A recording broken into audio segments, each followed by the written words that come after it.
Hey guys, I thought you're probably missing the sights and sounds of Texas Hill Country, so I thought I'd come out here for this. Um, Basically, today I'm talking about giving God more priority in our minds. Um, and I'm just kicking it off with Job 4:17 through 20. Can mankind be just before God? Can a man be pure before his Maker? He puts no trust even in his servants, and against his angels he charges error. How much more those who dwell in houses of clay, whose foundation is in the dust, who are crushed before the moth. Between morning and evening they are broken in pieces, unobserved they perish forever. Psalm 8:33 through 4. When I consider your heavens, the works of your fingers, the moon and the stars, which you have ordained, what is man that you take thought of him, and the son of man that you care for him? Psalms 103:15 through 16. As for man, his days are like grass, as a flower of the field, so he flourishes. When the wind has passed over it, it is no more, and its place acknowledges it no longer.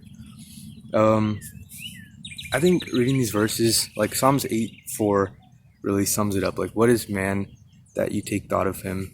Um, like, we're kind of like just temporary and fleeting. So, like, why should God think about us, and like as a whole, and even more like as individuals? Moving on, next is John 17, and it's basically just a chapter of Jesus praying for us.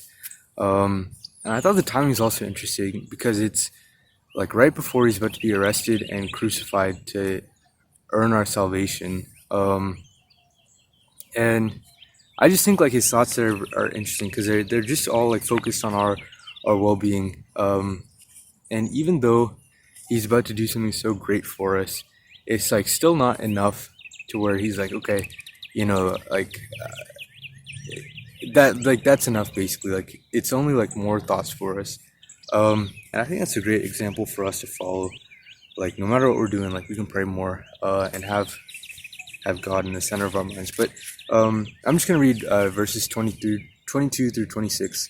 The glory which you've given me, I've given to them, that they may be one, just as we are one. I and them, and you and me, that they may be perfected in unity, so that the world may know that you sent me and loved them, even as you have loved me. Father, I desire that they also, whom you have given me, be with me where I am, so that they may see my glory which you have given me. For you loved me before the foundation of the world. O righteous Father, although the world has not known you, yet I have known you, and these have known that you sent me.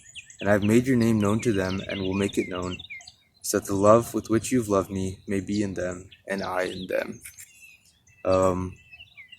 Yeah, those just some wonderful thoughts. But we're gonna be going to Hebrews 12 verses 1 and 2. That's kind of more of like the focus of like what I want to talk about. So it says, therefore, since we have so great a cloud of witnesses surrounding us, let us also lay aside every encumbrance and the sin which so easily entangles us, and let us run with endurance the race that is set before us, fixing our eyes on Jesus, the author and perfecter of faith. For the joy set before him, endured the cross, despising the shame, and is sat down at the right hand of the throne of God. I think just an interesting thing is like if you compare like who we are in like those Job and Psalms versus like who versus like how much attention Jesus gives us in John 17, like his thoughts towards us, versus who Jesus is. Like verse 2 here says, the author and perfecter of faith, endured the cross and sat down at the right hand of the throne of God. Like who Jesus is, like versus how much attention we give him. Yeah, like is it like appropriate? Like is it proportional? Yeah, and I think this like time of break I've been less busy, but probably more encumbered by the things of the world. I think just overall I probably don't think about God as much. Yeah, I wrote down here major key alert, so listen close.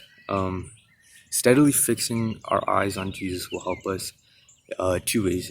First, unentangle ourselves from sin and the snags of life. And second, keep us eager for the things of the Lord as we run our race. Yeah, a couple things to point out. Like, I think like keeping us eager, that's like a huge thing. Like I think so much comes down to just like our attitude. Like that can shape our days so much. So yeah, being eager for the Lord as we run a race, that's a huge benefit. And the other thing is like fixing. Like if you fix something, it's like locked on. So steadily keeping God in our minds is huge. So just to close, Psalms 27:4. One thing I've asked from the Lord that I shall seek, that I may dwell in the house of the Lord all the days of my life, to behold the beauty of the Lord and to meditate in His temple.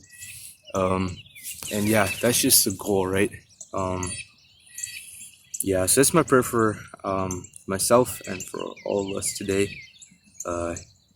It's not an impossible task. I think it's a cool thing. Like it's not something like a big journey or something like that. It's something that happens like in our minds. Um, Not that it's easy, but it's simple, and it's something that I think pays dividends. But I'm not the finest person though, so maybe check with my best friend on that one. Yeah. Anyways, have a good one, guys. I'll see you later. Thanks for listening.